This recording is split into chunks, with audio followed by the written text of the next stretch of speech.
Hello, and welcome to Let's Play Project Zomboid, Episode 2.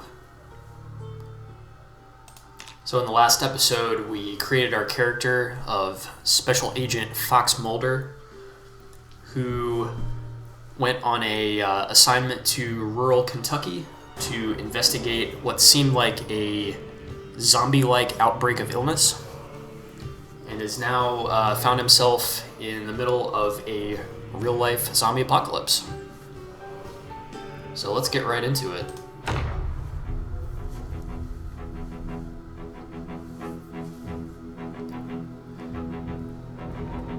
So there were a couple of things that I wanted to cover in the last episode that I'm going to make up for here. The first one being, what is the goal of this playthrough? So as I mentioned before, this game has no storyline to speak of. There's no missions, no objectives, or anything like that. It's completely open-ended and up to the player to make their own goals. The only real goal in the game is to survive as long as possible. But for Agent Mulder, I'm going to come up with a sort of basic set of goals. For the first one, we're going to explore the entirety of our starting town of Riverside. That's going to take a while because, like I said, this is a huge map. Second goal is going to be to uncover the origin of the zombie illness. And there's a certain location on the map that we'll be going to for that. More details later. And then the final objective is going to be to escape from Kentucky.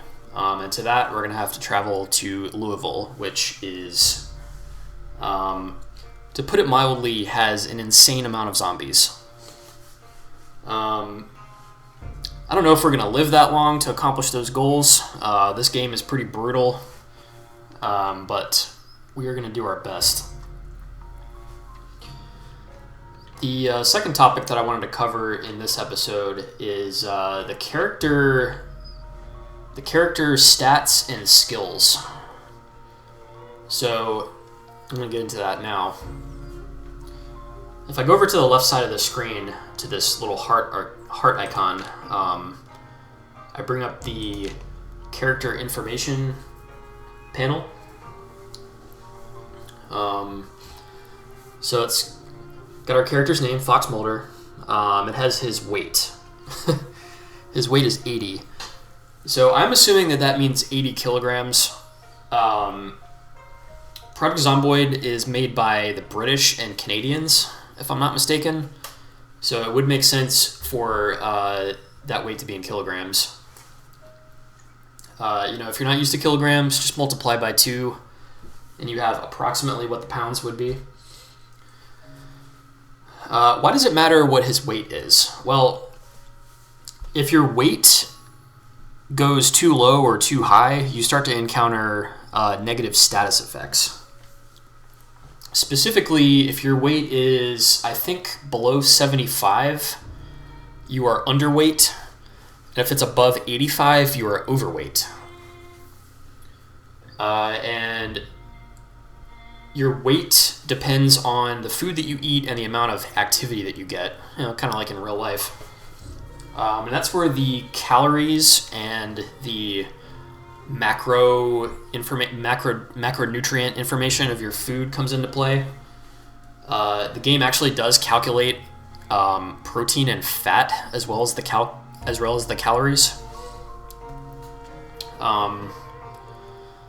So if we look at the screen here, we see a little downward pointing chevron next to the 80. That means that on his current trajectory of eating, Mulder is going to be losing weight. So if we let this continue, he's going to eventually be underweight and emaciated. There are no negative status effects for this until he's below 75. So it's not a big deal right now, but it is something that we're going to have to keep an eye on. Moving on to the traits. I don't think I explained all of these completely before. Conspicuous means that it is harder to hide from zombies, harder to sneak around, and the icon is like a big orange top hat. Pretty amusing. Hearty appetite is considered a negative trait because you have to eat more often, so you consume more food resources, and this little hungry icon, Moodle over here, is going to show up a lot more often with your hearty appetite. This one here is the fast reader. This affects how quickly you read skill books and magazines. And then this one here is wakeful, which affects how much you sleep. With wakeful, I have to sleep a lot less, which is a pretty big advantage. Down here we have some stats. Favorite weapon, number of zombies killed, 8 so far. And I've survived for 22 hours. Go me. Skills. So this is the skill menu. Not going to spend a huge amount of time on these, but I will mention most of them. So fitness and strength are at the top here under passive. So fitness is related to how quickly you tire out and how far you can run around before getting exhausted. This thing starts at level 5 out of 10 for this character, and it is going to level up extremely slowly. I've actually never had a playthrough where a character even got to level 6. So Mulder's going to be at fitness level 5 out of 10 for a while. Strength affects your carry capacity and the amount of damage you do with melee weapons. This one also levels up very slowly. I've gotten a couple characters to level 6 or 7 before, but never beyond. If we look at the names of the skills here, fitness and strength, they are yellow, which means that my occupation of police officer has a bonus for how quickly XP accrues. So for fitness and strength, I get XP 125% faster, which is pretty good. In the agility section, we have sprinting. This affects how quickly you run when you sprint, if I'm not mistaken. Light-footed and sneaking are both related to the amount of noise you make around zombies. Sneaking is how much noise you make when you are sneaking, hence the name. And light-footed is how much noise you make when you're just walking around not sneaking. So having both of those high will definitely increase your stealth. In the last episode, I leveled up light-footed and sneaking. In this game, you level up your skills by doing them.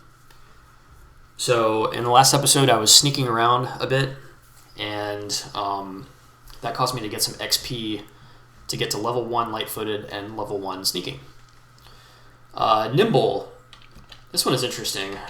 So if we look at the character, when I go into combat stance, I have the pipe raised and I'm ready to swing it at a zombie or whatever. Nimble refers to how quickly you can move when you're in this combat stance. So with high nimble, you're able to very easily backpedal while facing the zombies, and it makes it a lot easier to fight them. And as a police officer, I get a boost to nimble. Combat skills are pretty self-explanatory. We have axe, which is its own category. Long, blunt. Long, blunt, and short blunt. So long blunt refers to weapons that don't have a blade that are long, like baseball bats and crowbars. Short blunt is non-bladed weapons that are short, like hammers. Then we have long blade and short blade. There are only 2 long blade weapons in the game. There's a machete, and there is something else which I'm going to leave as a surprise and mention it if we come across one, but it's super rare. And then short blade is things like knives, hunting knives, kitchen knives, and so on. Spear is its own weapon category. You can make spears, and they are actually apparently super OP, but I haven't really played with spears very often.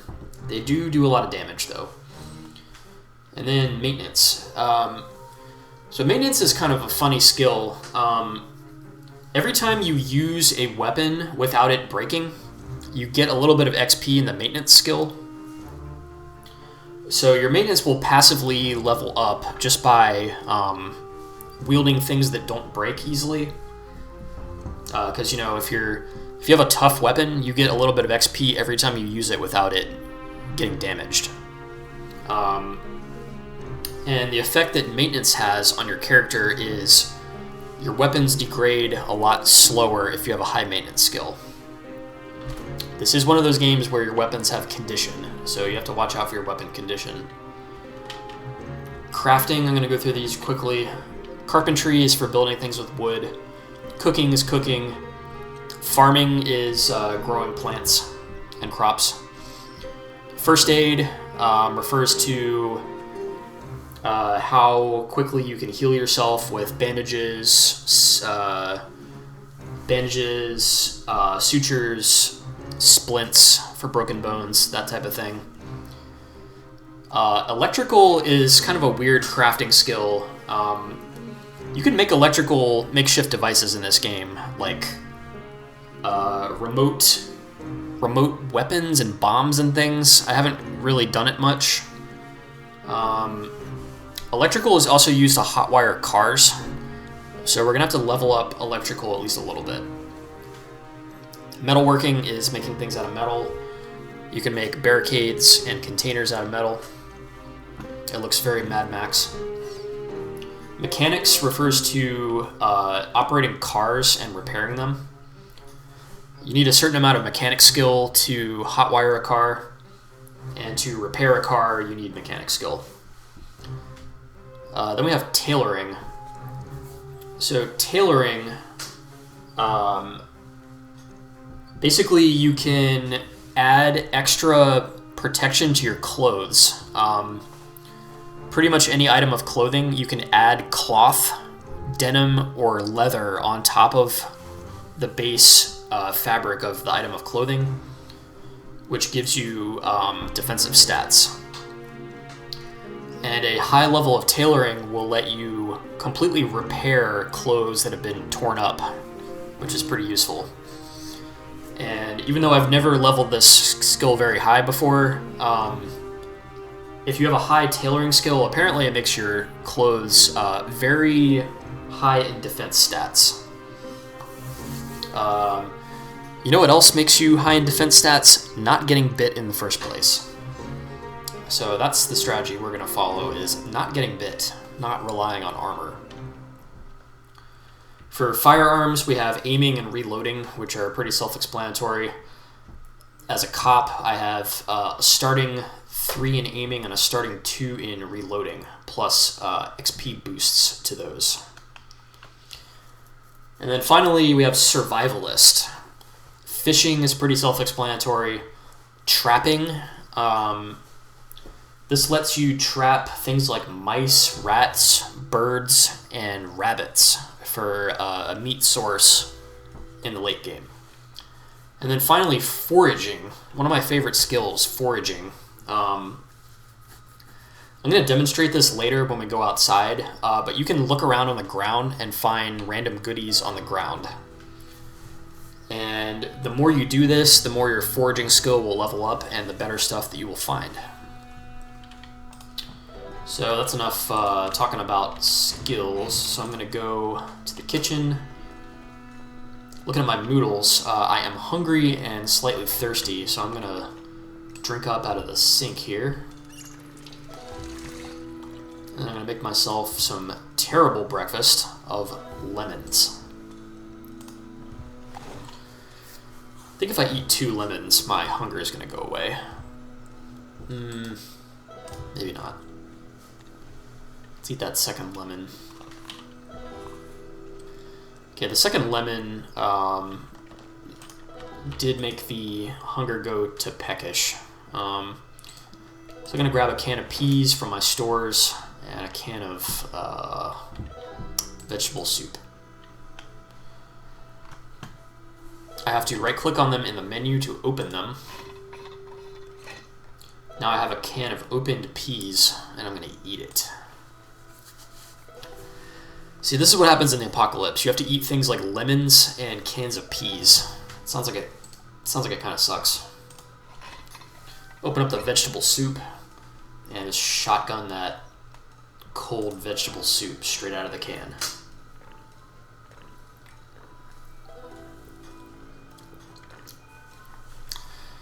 So now I have a positive hunger moodle, which means that I'm full and happy. Let's see, what else do I want to do? I got this formal shirt yesterday. I want to assemble a suit for Agent Mulder so that he can look like he looks in the show. So that formal suit is going to come in handy later. I mentioned in the last episode that the water and power shut off. So it is a good idea to store up some auxiliary water. These 2 empty buckets that I picked up yesterday are good for that, as well as this saucepan. So I'm going to go to the sink and I'm going to fill both of the empty buckets and the saucepan. As long as the power and water are on, you have infinite amounts of water and power. So I can just go to the sink and have infinite water, as long as the water is not shut off yet.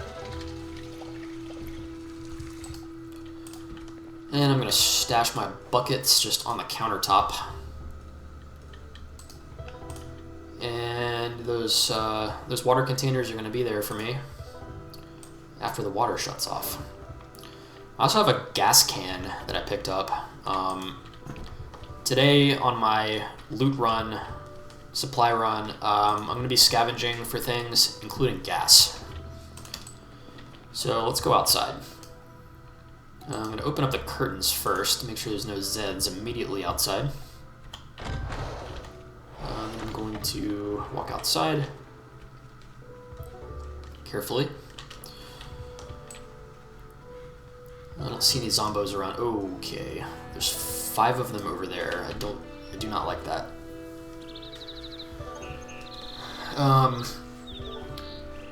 For roleplay and aesthetic reasons, I like to clean up zombie corpses that have found themselves in my yard, but right now I'm not going to mess with that because there are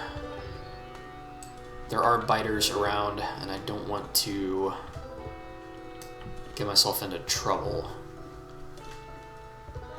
Okay, going into the front yard now. There's 2 of them in the front yard, none in the cul-de-sac, so I'm just going to, using my sneak, I'm going to walk on up and send this brother to the promised land. Squish. Let's see if there's anything in the mailbox. Oh, okay, there's a skill magazine in the mailbox. That's good.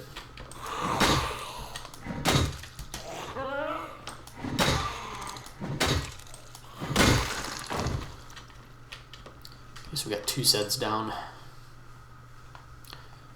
Always look around, always keep an eye out. So I'm going to pick up this metalworking magazine and put it in my inventory, and when I get back to base later, I will explain, if I remember, what the deal is with that magazine. Looking at this zombie here, he's got a digital watch. I already have a digital watch, which explains how I can see the time. But any other digital watches I find are useful because I can disassemble or dismantle the digital watch. To do that, I need a screwdriver, which I did pick up a screwdriver yesterday. So I just right-click on the digital watch and dismantle it. So I just did it real quick, and it gave me a piece of scrap electronics, which I now have in my inventory. I'm going to go over to this Zombo and do the same thing. So now I have 2 scrap electronics. The scrap electronics are useful for making electrical gadgets, and they are also useful for repairing your generator.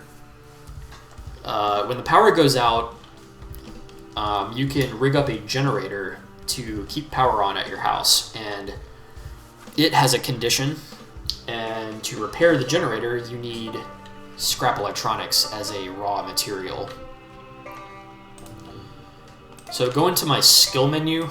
I just disassembled those 2 watches, and if I look at my electrical skill, I see that I have, wow, 1 XP out of 75. So I'm gonna have to dismantle a bunch of watches, but doing that will eventually get me to the point where I level up electrical to level 1. And having electrical at level 1 will be one of the 2 things I need to hotwire cars. Super useful in this game. So I'm going to dismantle watches whenever I find them, and sometimes other electronics as well. Going to the end of the cul-de-sac here. Check the mailboxes for goodies. Okay. Got another house here. There's a Zed in the bushes. Let's carefully wake him up and deliver the coup de grace.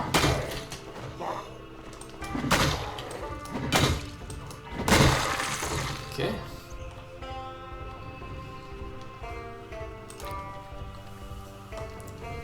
So remember I mentioned the tailoring skill from before. You can actually tear apart and cut apart clothing that you find on zombies, and this will level up your tailoring skill. I don't know if I want to focus on tailoring in this playthrough, but if I find a skill book for tailoring, I might start to mess with tailoring a little bit. There's coming around the corner.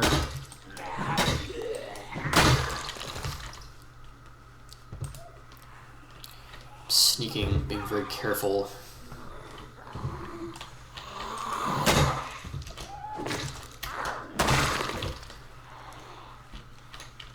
You can stomp on zombies to kill them if they're on the ground, and this prevents you from decreasing your weapon condition. So it's a way to kill zombies without reducing your weapon durability. Okay, that was kind of weird.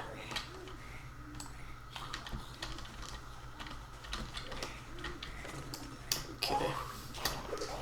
Gotta watch them when they're on the ground. Sometimes they lunge.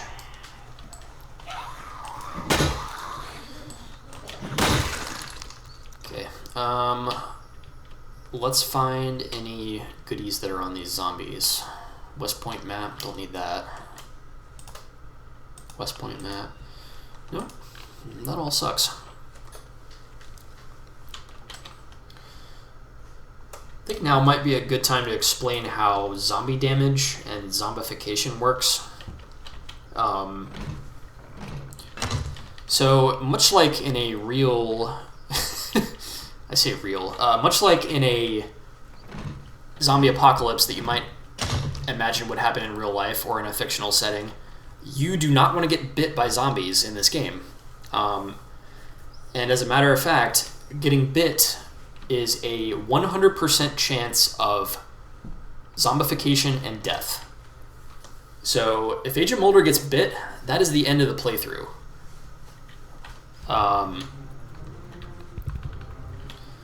There is a quote-unquote cure to the zombie illness.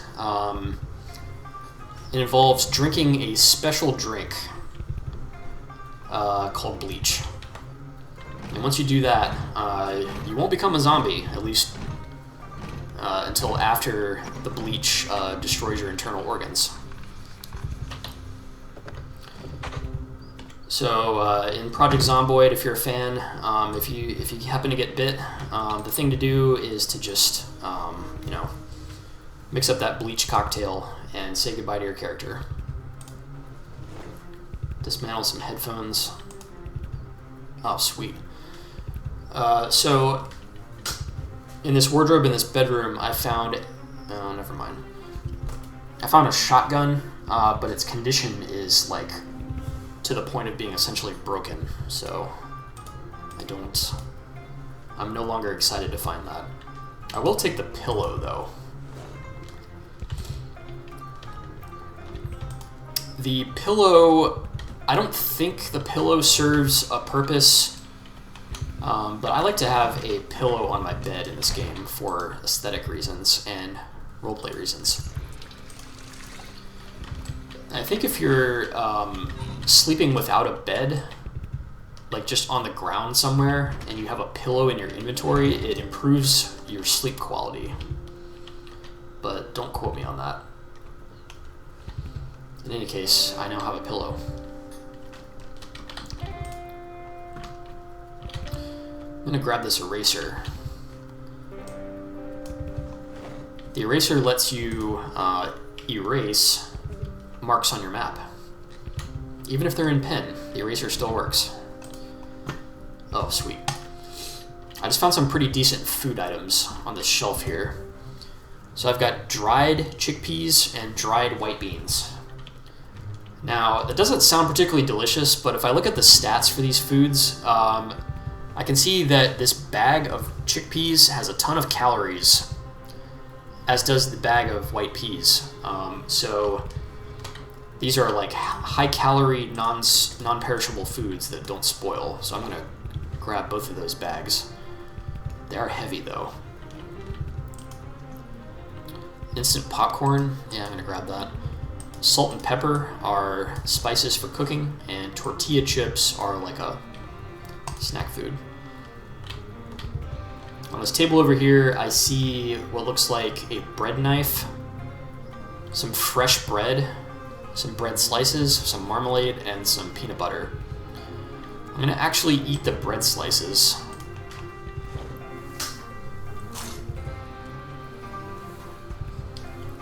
I'm going to grab the bread, the marmalade, and the peanut butter. Bring them back to base.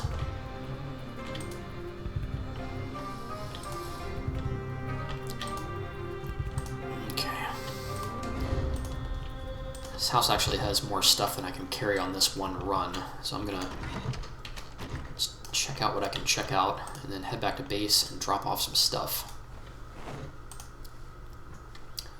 Garbage bags are useful, so I will be taking garbage bags when I find them.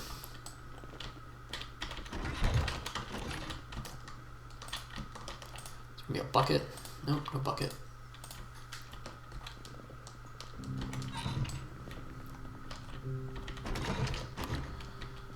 Got a garage.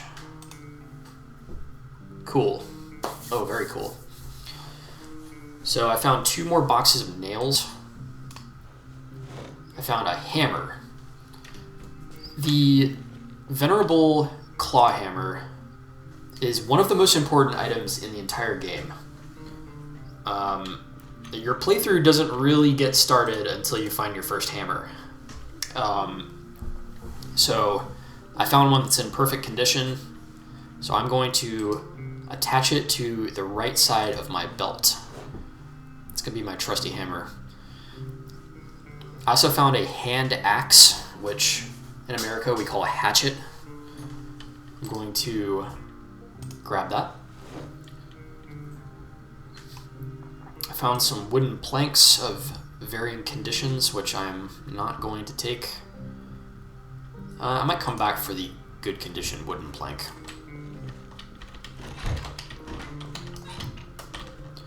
Let's check out these other rooms real quick, and then I'm going to...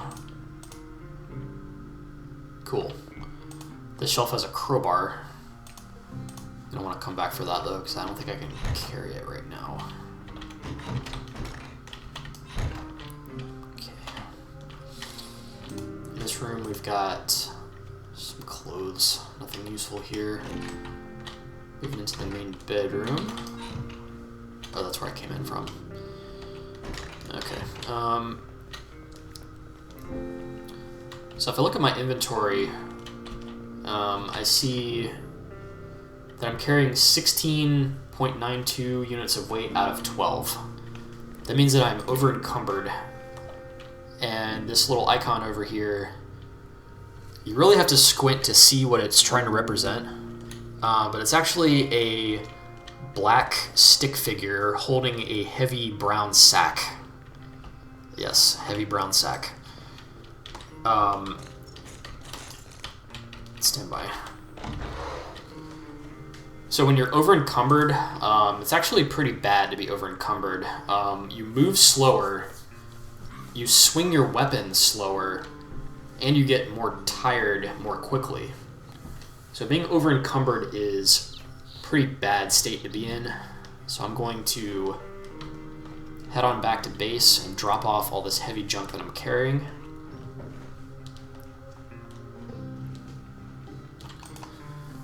Going back to zombie damage.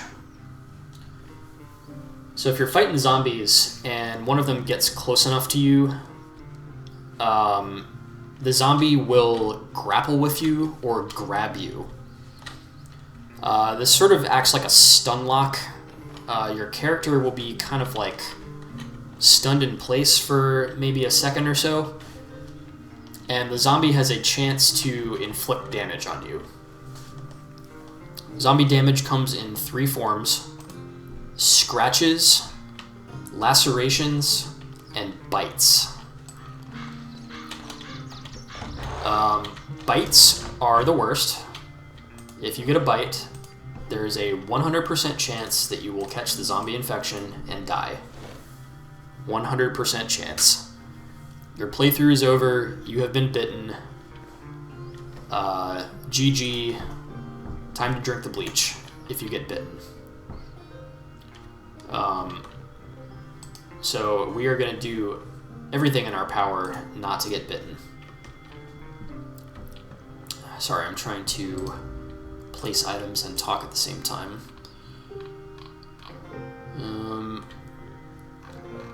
Okay. I just dropped off my most heavy stuff.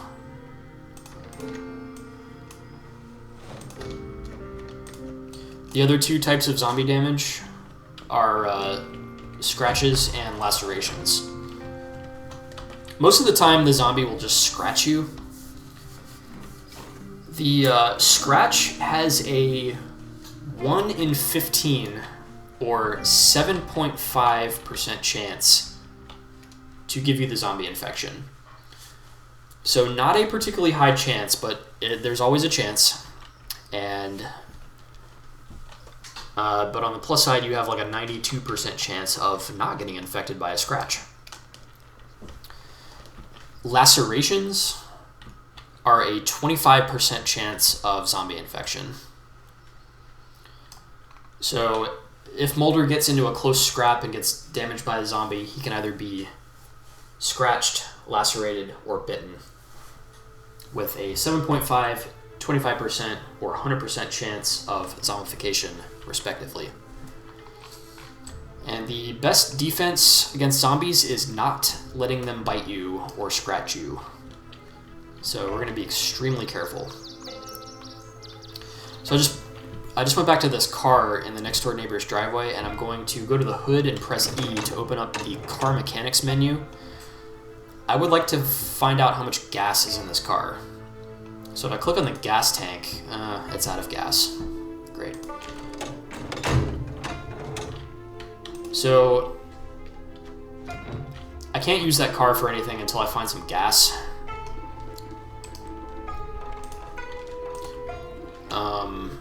But once I do have gas, I already have the key to that car, so I will be able to drive it around for fun and profit and survival.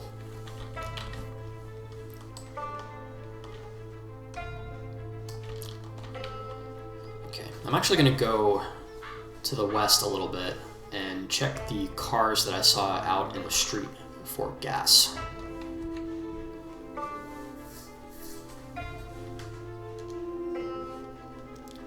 you need some kind of container to put gas in that you scavenge in the world. I have an empty gas can, so I'll be able to siphon gas out of any car into that gas can.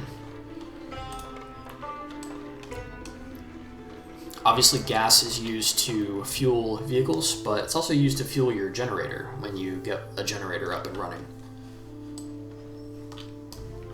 There's some zombies over there, so I need to be careful checking this van for gas.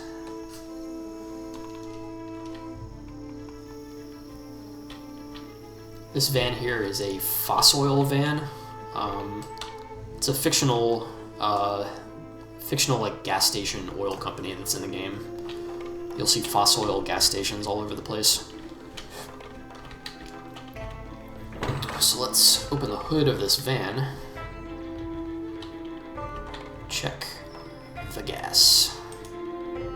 Okay, it's got 3 units of gasoline. That is a good find. Right click on the van and siphon the gas into my gas can. Mulder is behind the van, so we can't see him, but he just siphoned 3 units into this gas can.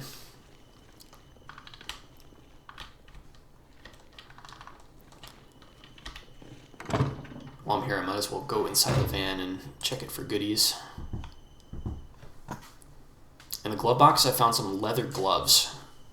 I'm going to take those. Map of Muldrow, and some pens and other junk. We'll see what's in the back. 2 empty gas cans. That is excellent. I'm going to take both of those empty gas cans.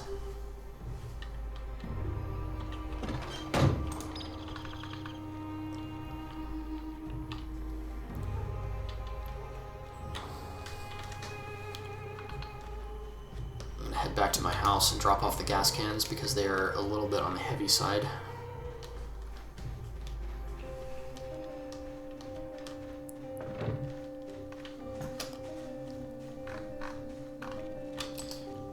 Doesn't matter whether you store the gas cans inside or outside, but for RP reasons, I prefer to keep them outside because otherwise it's going to make your place smell like gas. The zombie's got a digital watch. Dismantle that.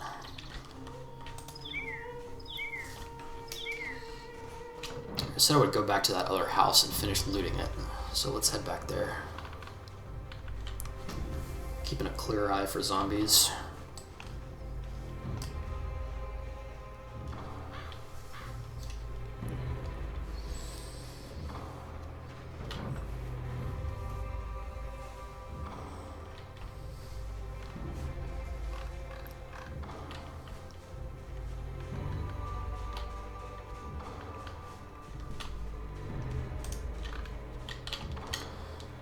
Another thing that I'd like to find while I'm out is a backpack or a duffel bag.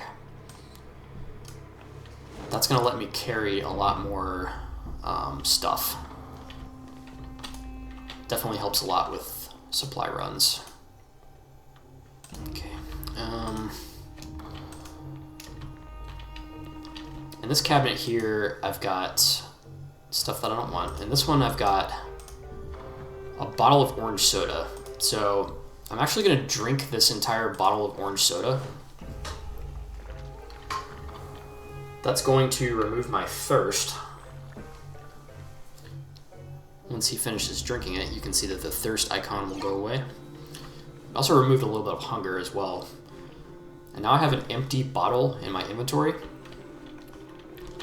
If I go to a sink, right click, I can fill the empty bottle with water from the sink.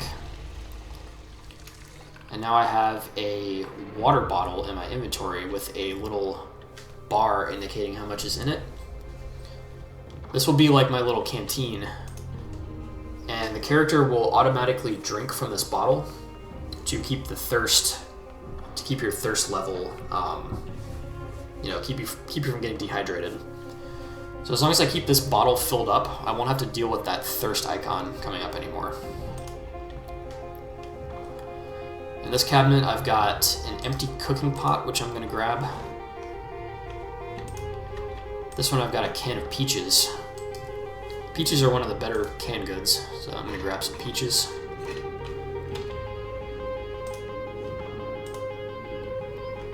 Interesting. So on the stove, we have a pot of fresh, uncooked soup. As funny as it is, I'm going to actually cook this soup and eat it, because if I don't, it's just going to spoil. So I might as well put it to use. I turn on the oven, and I put the pot of soup in the oven.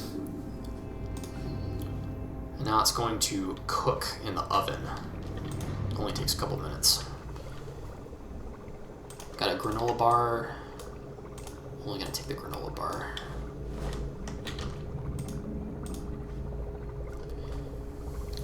So we see how the soup has this progress icon for it being cooked. Once it's fully cooked, it's going to remove a lot of hunger, and it's going to have a happiness bonus as well. Because cooking up some soup raises your morale in real life and in Zomboid.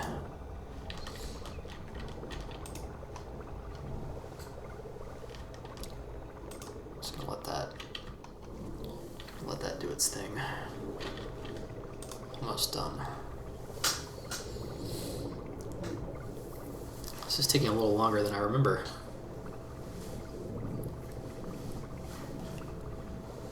Almost there. One more tick to go. Okay. I'm going to turn off the oven. If I forget to turn off an oven in this game, there's a chance that it will start a fire. Do not want that. Now I got my pot of soup. It removes 39 hunger, 15 thirst, and 20 unhappiness if I eat the entire pot. I can actually drink part of the pot, so I'm going to drink a half of the pot of soup. I'm going to walk around this house chugging from this pot of soup in the meantime. Cool. Now I have the dark green Moodle called Full to Bursting, which is the most amount of fullness that you can have, and it just decreased to stuffed. So I'm now stuffed full of delicious soup. Let's go back to this closet and grab the crowbar. I'm now over encumbered, but I don't care because I need to get this place looted.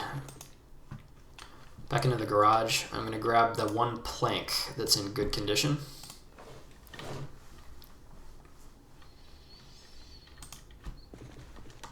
So that encumbered me pretty badly, but it's okay.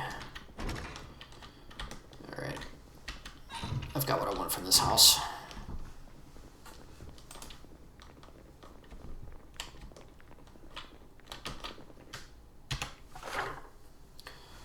I need to be remembering to mark my map. So I'm on a dead-end street with a cul-de-sac. There's 3 more houses on the street. Once I loot those, I'm going to check out this blue building over here. I'm pretty sure it is a school. So maybe tomorrow, maybe the next day in the game, we'll get to explore the school. The school will have some pretty good loot in it, at least early game. It's now 10:50 in the evening, and since Mulder has the wakeful trait, he is not getting sleepy at all, which is very good.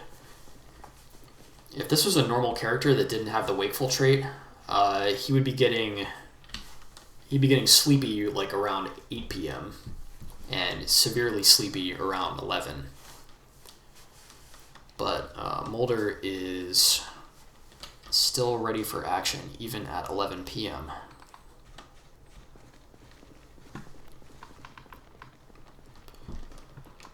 Head back to my base here. I'm gonna close these curtains. Now I would like to unload all the junk that's in my inventory. So I got that wooden plank. I'm going to put that on the floor. The leather gloves, I don't really feel like wearing the leather gloves right now, so I'm just going to put them on the table. I've got this bread. I might as well eat the bread.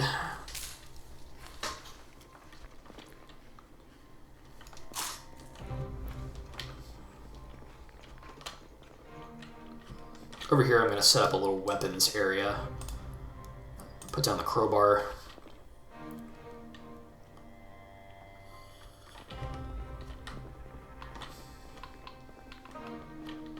I'm going to take my pot of soup and I'm going to put it in the fridge.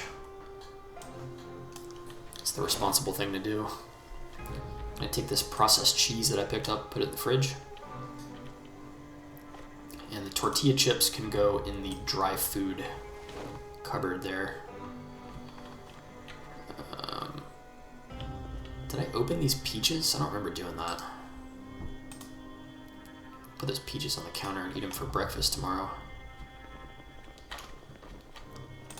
Instant popcorn goes in the dry foods, as does the granola bar.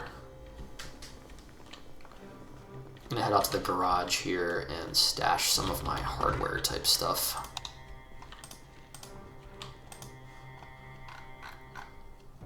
So I'm gonna stash these garbage bags, the scrap electronics,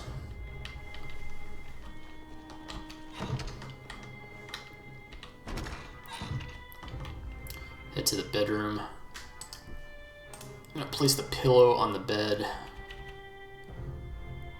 Just for RP reasons, it's gonna go on the bed. And the game glitched out because the pillow is like in front of the headboard as far as the camera angle. Doesn't matter though. Look at the map one more time. Oops. This completes day 2, but I'm gonna go ahead and do it day 3. I've now killed 16 zombies. Let's go to sleep.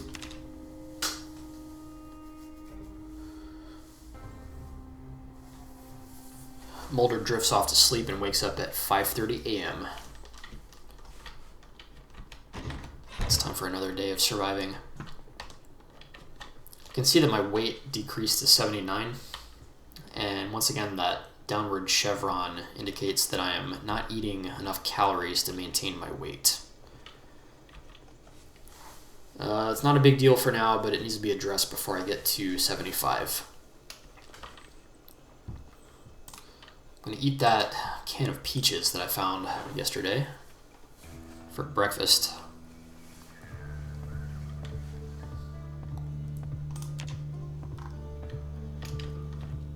So I've got this empty cooking pot that I found. I'm going to fill it full of water because it is a large water container. Fill it full of water and stash it on the counter. The metalwork magazine, I said I would explain that, but I'm just going to stash it on the kitchen table for now.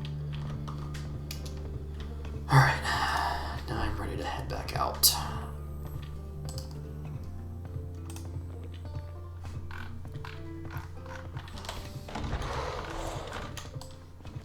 Gotta be careful because biters could have showed up in the middle of the night. Now, I want to remove these zombies from my yard. I don't want to spend a lot of time doing it, but go up to each one, grab the corpse. There's no animation for you carrying the corpse, but your character is supposed to be carrying a zombie corpse or dragging it. And you can see that I'm encumbered because I am dealing with this heavy zombie corpse. And what I usually do is I just take them to the street and dump them in the street. I don't know if that seems a little mean, but I don't have a shovel to give them a proper burial. So they're just gonna be laid to rest on the asphalt. Let's go check out this house. Gotta be really careful because there's 4 of them in the street.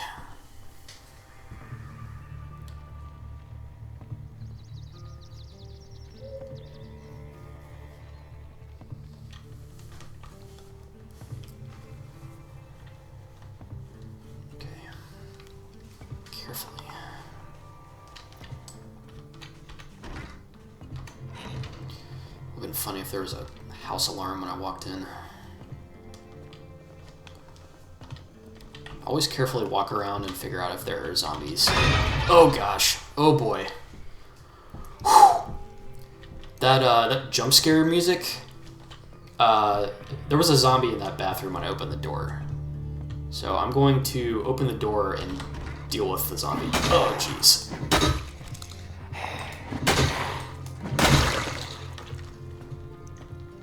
That is why you are on your lookout when you open doors in Project Zomboid.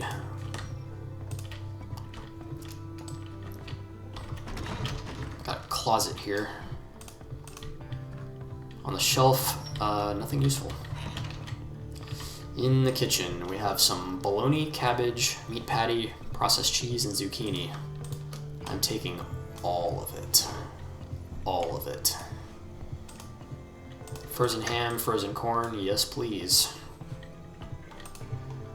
In the cabinet, we've got some canned stuff. There's a can of beans here. Can of beans, it's the only food that has a negative happiness effect. Sort of a joke, like, you know, if you're in the apocalypse, you're eating beans, and that sucks. So, if you eat beans, it will give you a pretty nasty unhappiness penalty. So I'm gonna just skip the beans. Actually, all these foods suck. The peas are the least sucky, so I'm just gonna grab the can of peas. Oh, cool. Cereal is one of the best food items because it is extremely high in calories and doesn't weigh very much. So I'm going to grab both of these cereal boxes. Bouillon cube is used in cooking. Crackers are just whatever. They don't really do much. Might as well just eat the crackers now. Pasta. Extremely high in calories, but also heavy. So I'm going to grab me some pasta. Obviously it's dry pasta. And I'm going to grab that orange soda.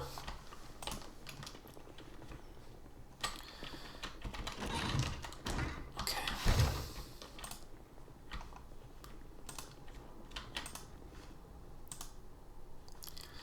So, remember how I said that getting the hammer, you don't really start your playthrough until you get the hammer? Well, I'm going to start using my hammer. Looking at the skill menu, one of the most important skills in this game is carpentry. How do you level up carpentry? By disassembling stuff. Now that I have a hammer, I can disassemble beds. And the king size or queen size beds, like this one, give you the most XP for beds. So I'm going to disassemble this bed.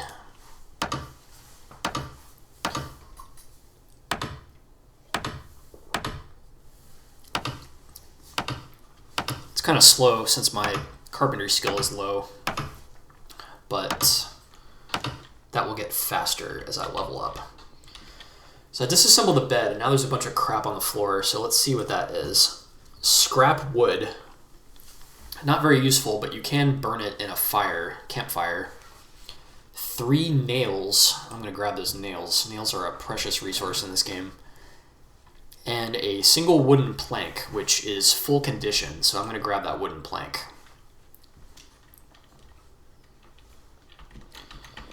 And that's going to do it for this house. Let's mark it off on the map.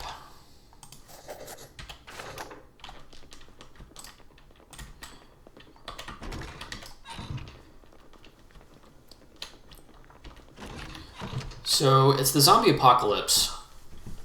You've got boards and nails and a hammer laying around. What are you going to do to fortify your house? You're going to board up your windows, right? Well, now that I have a board, I can do that to a window. Every window in the game can take up to 4 boards, and each board has its own health bar against zombies. So I just walk up to the window. I have to have a board in my inventory as well as 2 nails. Right-click the window and I barricade it with planks.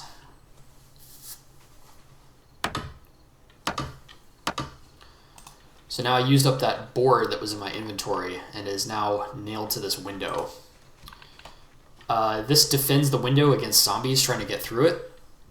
On the flip side, it also prevents me from opening that window to escape if I want to try to escape through that window. So I gotta remember that. But now that window has a plank. Let's go ahead and drop off this food. Cabbage, bologna. I'm gonna freeze the bologna. The ham and the meat patty and the packaged corn go in the freezer. Processed cheese goes in the fridge. Pasta goes in the dry food stores. Canned peas goes in the can cabinet. Bouillon cubes, cereal are dry. And then we have a zucchini.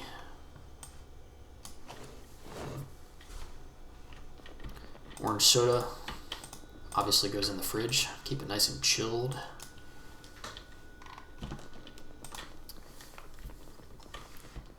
Like I said before, looting is much better when you have a bag, like a duffel bag or a backpack.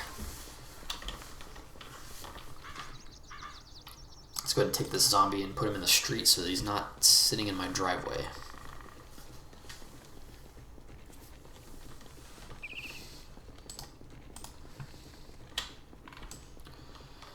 I think we're going to explore the school next episode. Today we're just going to focus on some neighborhood looting. Okay, well, there were 2 of them hiding in the bushes there. And now, due to my own lack of caution, I have 2 zombies coming after me.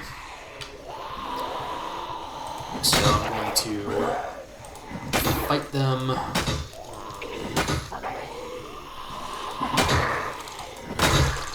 Got one of them. Heard the squish. Alright. Double squish means we're double good. Let's look at their corpses. Leather jacket, but I don't want that now because leather jackets make you hot and they cost weight.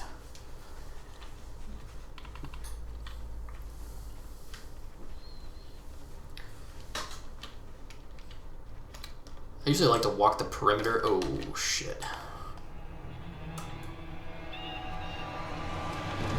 I usually like to walk the perimeter of the house before going inside. There's 4 zombos in the street out there. If I crouch, I can avoid them.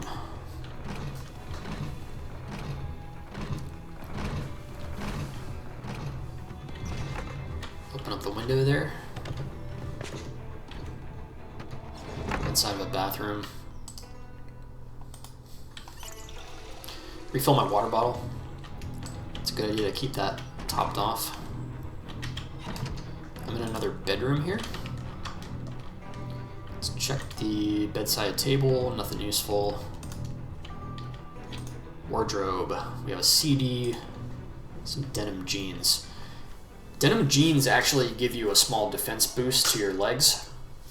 But for roleplay reasons, Mulder is going to be wearing a suit, so the jeans do nothing for us. I'm going to come back for that bed. That bed's getting disassembled for carpentry XP. Okay, there's a zombie in the kitchen.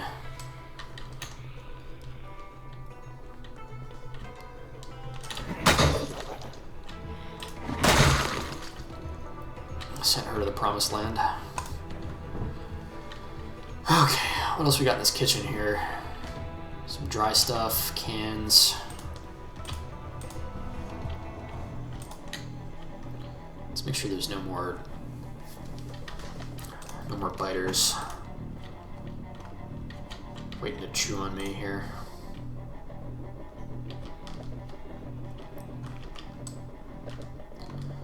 Carefully open these doors.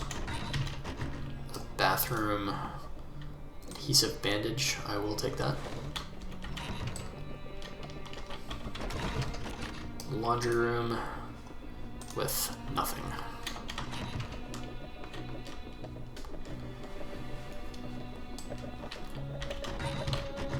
Bedroom in here with another double bed. Double beds are good. We like double beds. What's in the bookshelf? Tailoring Volume 1. Okay, I'm gonna take that.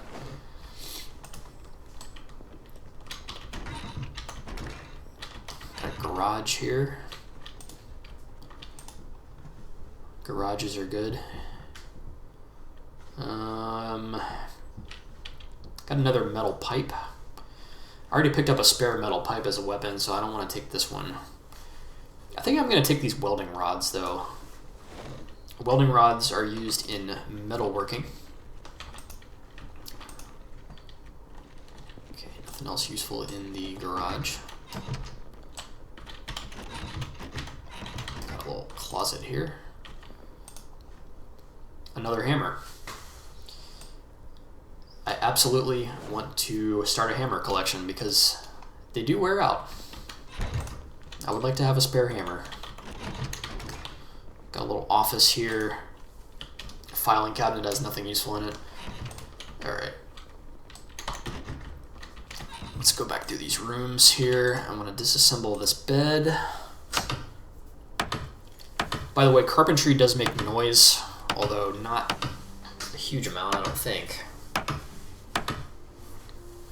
But I do have to be on the lookout for zombies. Okay, I failed to produce any useful materials from that, except for scrap wood. Let's look at our skill bar, though. Just those 2 beds that I disassembled have given me 20 XP out of 75 for the next level. And I think nailing the board on the window gave me a little bit of XP.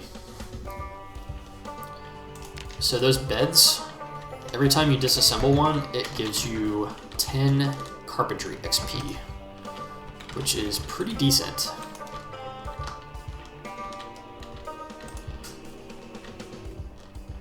Let's go back to this bed. We know what to do. We're going to disassemble.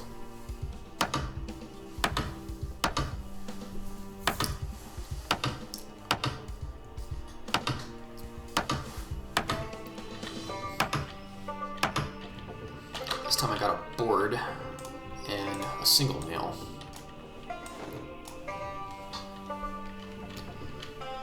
They call them planks. I call them boards. Tomato, tomato. What's this over here on the TV cabinet? Electronics Magazine, Volume 3.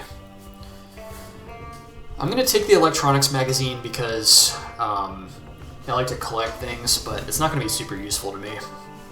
There's a video game here, kind of like a Game Boy or something, so I'm going to disassemble that to get a little bit of electronics XP, similar to what I did for the watches.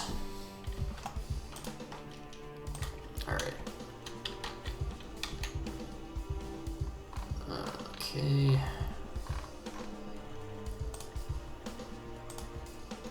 Let's go ahead and load up on all this food.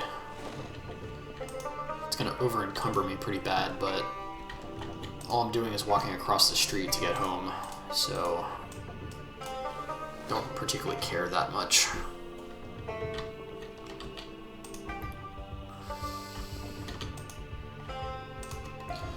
Beef jerky, chocolate, crackers, pasta, and split peas. Split peas is another one of those dry bags of food that's useful. So I'm now heavily over encumbered.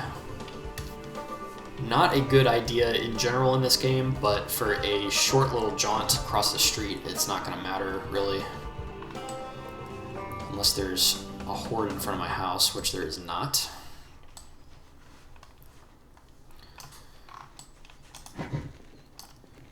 Yeah, if you notice, I'm over encumbered, and look how much more slowly I swing my pipe. It's way slower.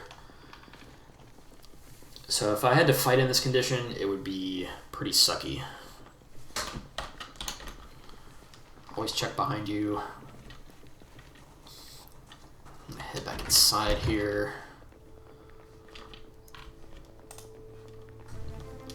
And stash all our food.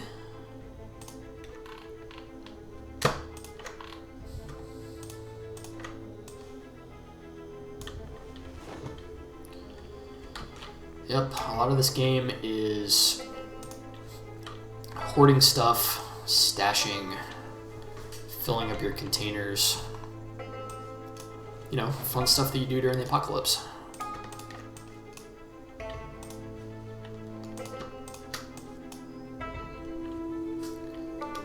Getting a little music. I actually really like the music in this game. I have the entire soundtrack on, like, downloaded to my computer. I've listened to it many times.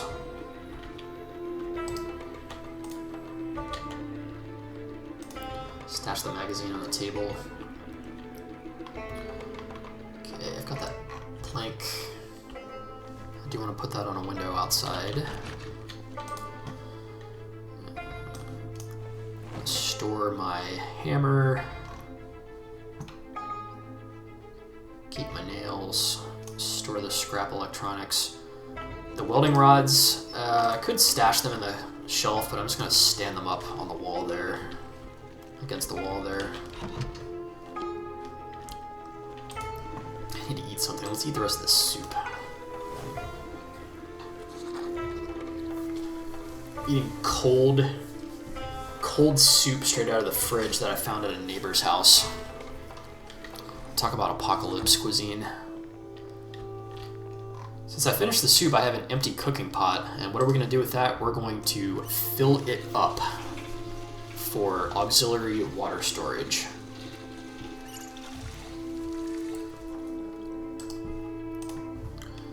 Because once the power goes out, it's going to be a lot more annoying to have water. Tailoring, I'm going to put on the kitchen table. I keep forgetting to ditch the tin cans. Check behind us, we're going to barricade up this window. 1 plank and 2 nails.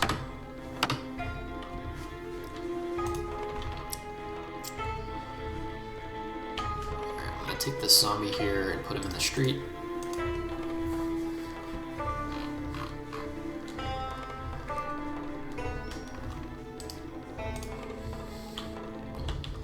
If you remember what I said last episode, you can take your trash and put it on a zombie corpse, and it will just despawn with the zombie when they despawn. Zombie left a hat behind, but hats also despawn, so that Kentucky trucker hat will not be there in a couple of days. So I think what I'm going to do now, mark the map first. I'm going to walk around my cul-de-sac, and any other zombies that are mucking about, I'm going to kill them. And the purpose of this is to just clear, I'm going to kind of clear out this block.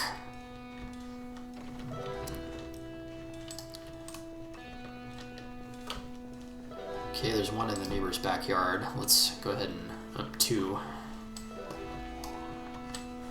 Should be able to deal with 2.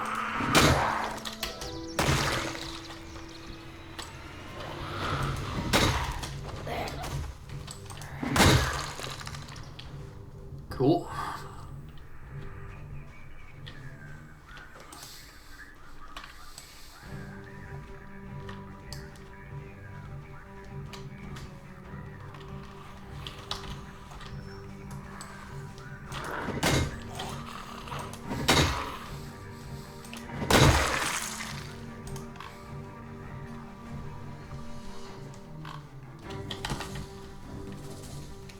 So I think before I wanted to talk about foraging and how foraging works. So if we look at the left-hand side of the screen, there's this magnifying glass. If I click that, it brings up the stupid tutorial, which I don't need. It brings up this little investigate area panel. If I click on enable search mode, it's going to enable foraging mode for me. And look at the visual effect of this. It dims and grays out everything else except for a radius around me. And that's to indicate that my character is searching the ground for goodies. And you can do this whether crouched or normally. But I'm just going to walk around and I will probably find some goodies in the grass. Oh, okay, what did I find? So I found 2 things in the grass, and I got a little bit of foraging XP. The first thing is a chipped stone. Not especially useful. So I right-click and I say discard the chipped stone. The other option is to put it in my inventory. Whether I put it in the inventory or I discard it, I still get more XP because that's kind of like I picked it up and looked at it, so I get a little bit more XP. This other thing is a cricket. The cricket is used for bait, for fish, and for traps, but I don't need it right now, so I'm going to discard it. And that little bit of foraging has earned me 14 out of 75 for foraging level 1. So that's pretty boss. Oh, I found another chipped stone. Get a little bit of XP from that.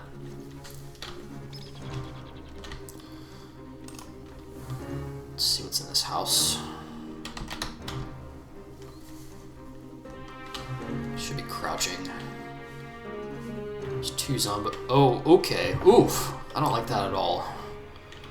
There's like 6 of them in the side yard. Wow, that one beat his head against the window until the window broke. There's more zombos inside, too. Yeah, I'm going to walk away from this situation here. Killing biters as I go, of course.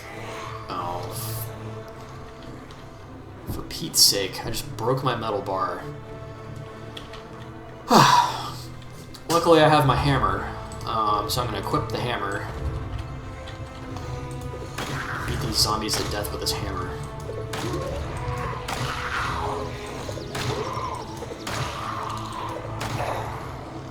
If I didn't have that hammer, I would have to fight all of these zombies with no weapon, which would suck. Not cool. Squished one of them. Squished 2 of them. Squished 3. Now I've got the one on the ground. Okay.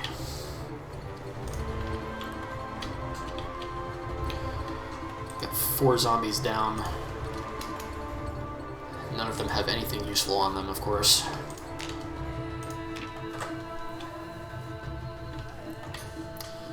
The metal bar can't be repaired because it's a metal bar. So I'm going to drop it. I'm going to drop it on the ground. In my playthroughs, I like to have a pile of broken weapons that I keep somewhere. So I'm going to start the pile here in the cul-de-sac because it's fun. Put foraging back on and I found a Coven mask. No, it's actually just a dusk mask. Discard it. Get a little bit XP.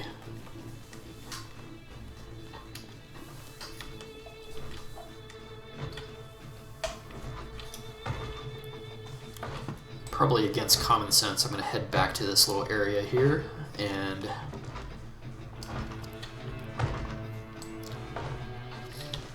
deliver some zombos to the pearly gates.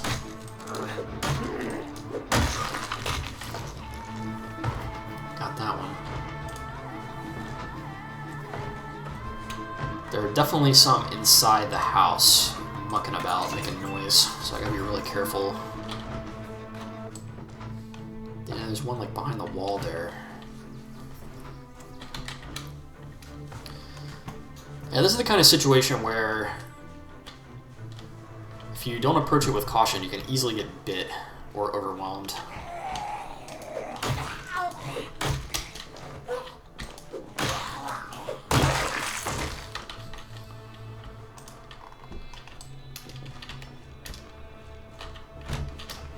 Of course, the sliding door doesn't open.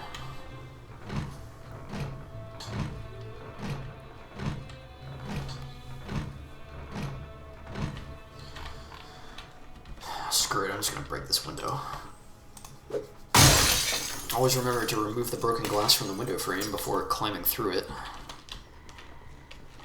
Okay, alright. Oh boy. That one's going to come through the window after me.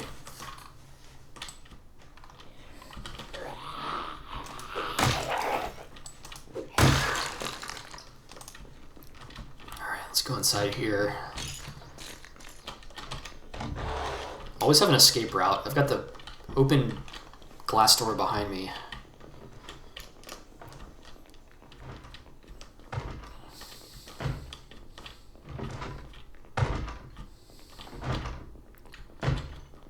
There's definitely one behind this door.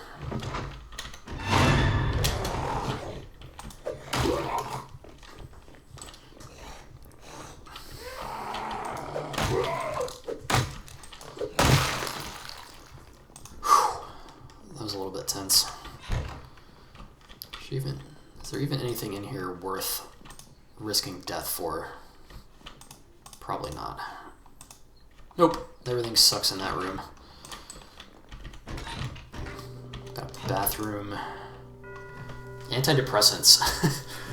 So antidepressants remove your unhappiness, but not really necessary because it's pretty easy to remove your unhappiness by eating yummy food.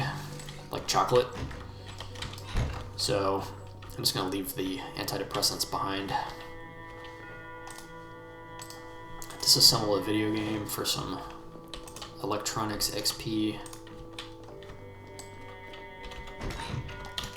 Store closet with nothing particularly good in it. In the garage we've got another hammer. Yes, I'm going to take my hammer. I'm gonna take that hammer from my collection. Another empty gas can.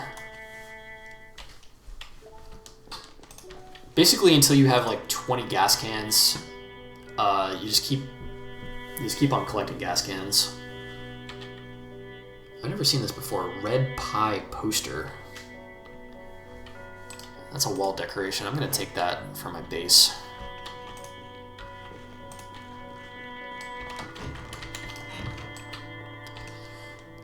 Kind of got a bad feeling about this house, so I'm just gonna quickly do my shit and get out of here.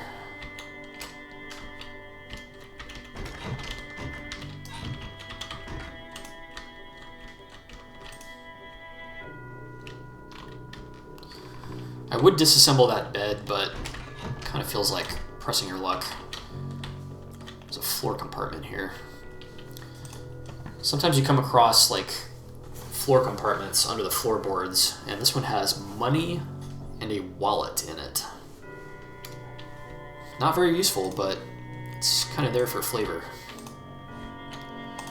Canned sardines, that sucks.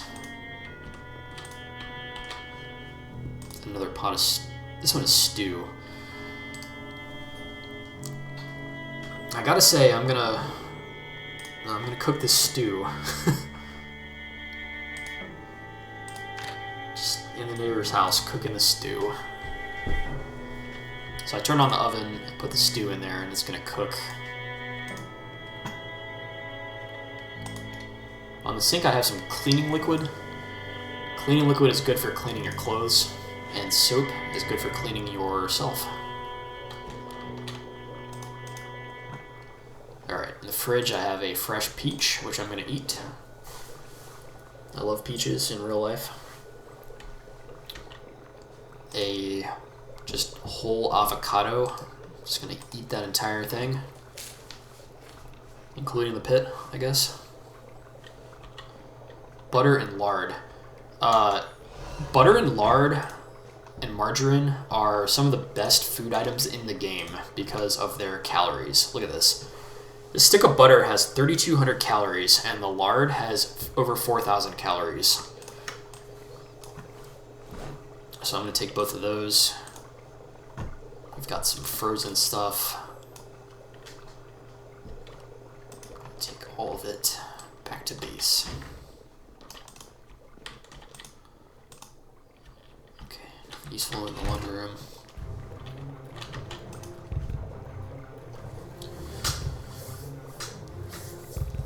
Almost ready for the stew here.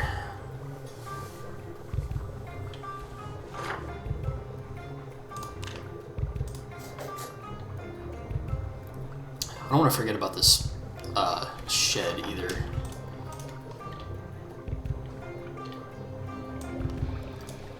Might be something cool in this shed. Always turn off the oven.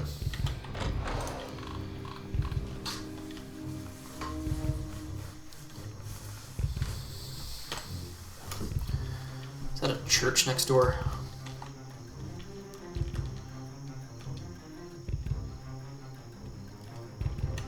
I'll have to explore the church next time. Oh, okay. See, this is what this game does. It'll have a shed and then a freaking zombie just like chilling behind the shed, out of sight, ready to bite you and end your playthrough. Okay, alright. Wow, look at how many of them there are over there. That's like over 10. Okay, I'm gonna... That shed door is locked. And there's no window. So I can't get in that shed without breaking down the door. To break down a door like that, I really would prefer to have an axe. And not just a little hatchet either, like a real axe. So we're gonna have to come back to that shed.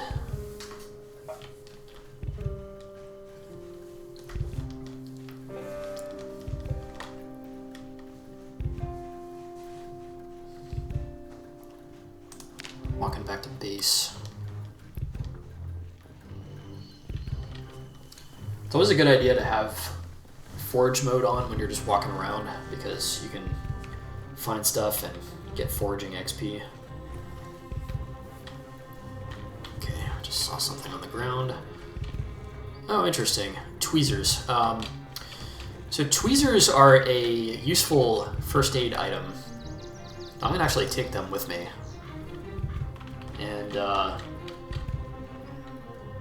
for role-playing reasons, we're going to assume that Mulder thoroughly sterilizes the tweezers before putting them with his supplies. But what are the tweezers used for? If you happen to get glass embedded in yourself, the tweezers help you get the glass out of the wound. So it's recommended to have tweezers with you at all times when you're out adventuring.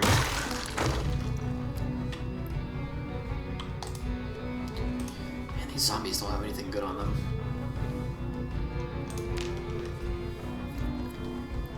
Another interesting thing about the foraging,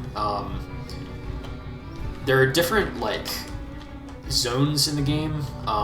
Urban area, suburban area, roadway, forest, that have different loot, like you might expect.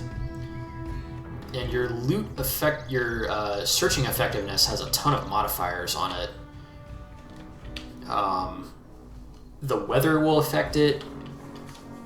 I'm pretty sure your stats affect it somehow, and I think some of your status effects affect your looting. So if you're tired or injured or something, you're not going to be looting as well, or foraging as well, sorry.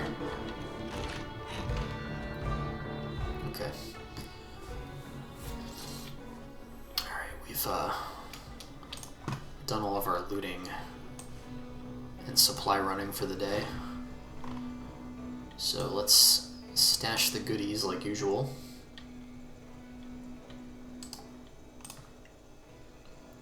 Put the cleaning liquid on the counter.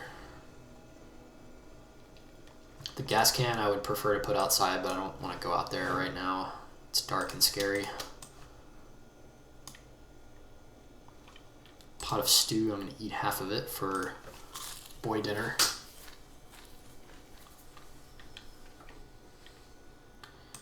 Put the rest in the fridge.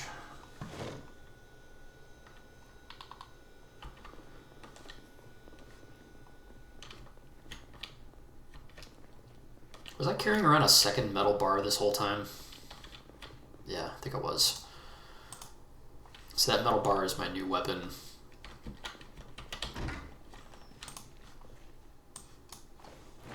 Stash the... I'm just gonna put the gas can out here for now. Add to my hammer collection. Soap, I guess, makes sense to put in the bathroom.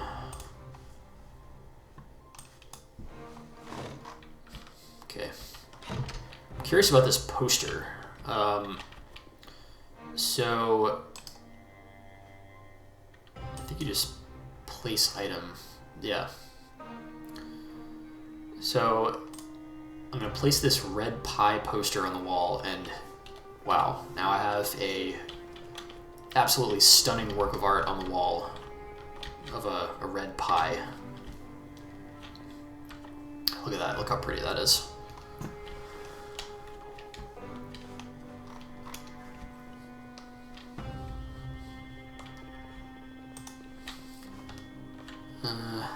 The boxes of nails and the hand axe I'm going to put somewhere else.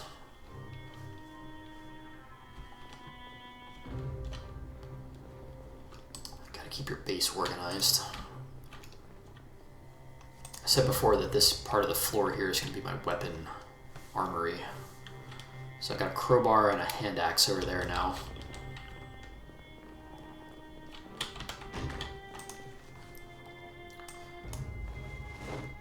Boxes of nails go in the garage.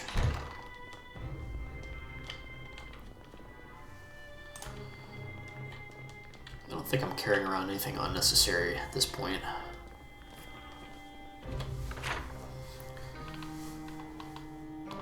Did I remember to mark the map? Yep, sure did.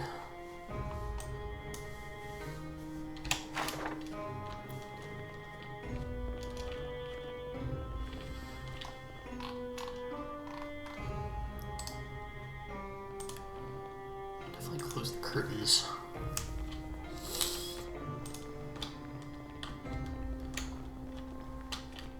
Alright, let's read these magazines real quick before we go to bed. So, the electronics magazine, it gives us crafting recipes. And this particular one teaches us 3 types of motion sensor. So I'm going to read the magazine, and if we look at the progress bar here, reading the magazine is very quick because magazines are quick to read in the first place, and because Mulder has a fast reader perk. So now I've read the electronics magazine and it serves no further purpose to me, so I'm going to put it on the shelf. Metalwork magazine volume 1. This gives us recipes for metal walls and metal roof. So I'm going to read the Metalwork magazine.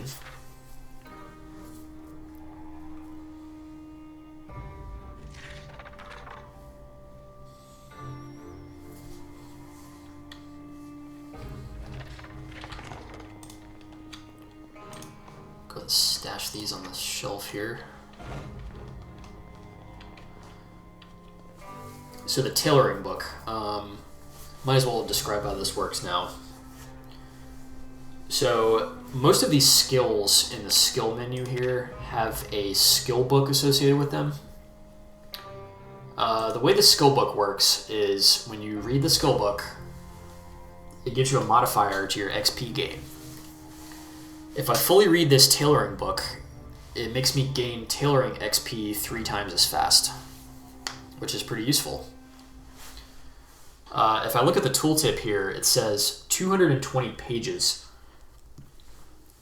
So to read this entire book, I literally have to sit here and watch my character read, a page every 5 seconds for 220 pages.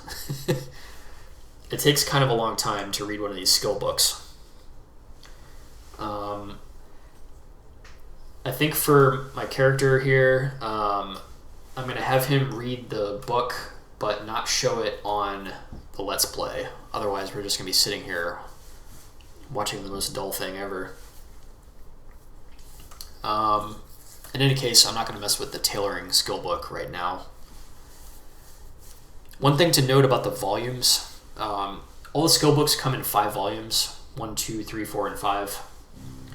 And if I go to the skill tree here, tailoring volume 1 only applies to these first 2 levels of tailoring, after which point it does nothing at all.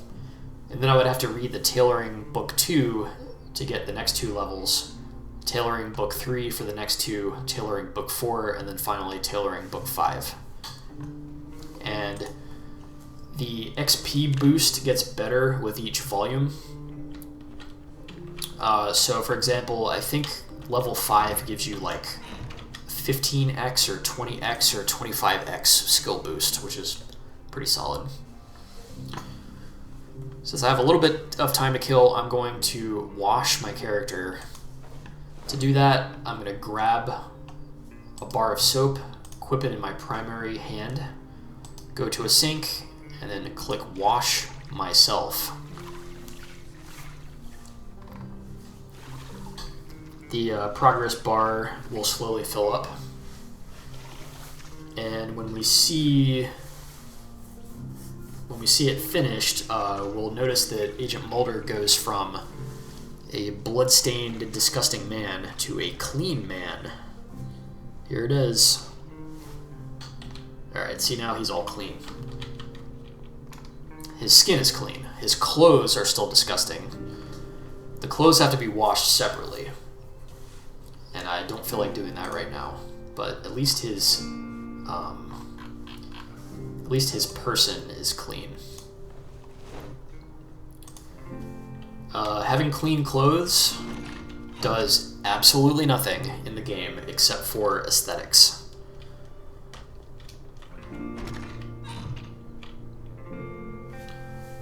Alright, with that, we're at midnight on the 3rd day of survival. I'm gonna have Agent Mulder go to sleep.